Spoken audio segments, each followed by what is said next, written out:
Il y a beaucoup de personnes qui me demandent quelle est la différence entre les lits, les mares, les mous.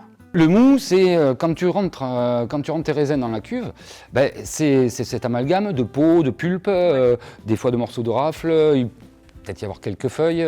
C'est cet amalgame-là qui est en cours de fermentation, qui va fermenter. Ça, c'est le mou. Ensuite, les lits. Alors les lits, ben, c'est pendant l'élevage ou quand tu gardes une cuve sous forme liquide, c'est toutes les petites parties solides, pas microscopiques, mais toutes petites, qui peu à peu, avec l'hiver, avec la précipitation, le froid, le chai, voilà, qui vont tomber, qui vont faire... alors, c'est magnifique, surtout les rouges, quand on les sort, parce que c'est un fuchsia et ça a la texture d'un yaourt bulgare, tu vois. Ah ouais, ça a la texture d'un yaourt bulgare et c'est ce qui tache les mains des vignerons pendant les vendanges. En fait, on se lave les mains comme tout le monde, mais ça reste. Mais ça reste. Oui, c'est vrai.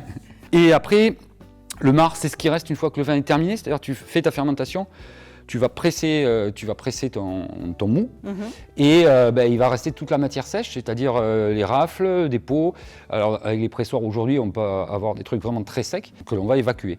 Généralement, l'État les récupère et on en fait de l'alcool médical.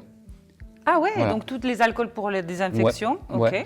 C'est un truc qui est dû. Avant, l'État les payait, maintenant il ne les paye plus et c'est considéré comme un impôt en fait. Et donc dans chaque village, tu as des bennes pendant les vendanges où tu vas amener ce marc. Et ce marc-là, si tu ne vas pas le presser autant, etc., tu peux aussi en faire du marc pour faire de l'eau de vie. Exactement.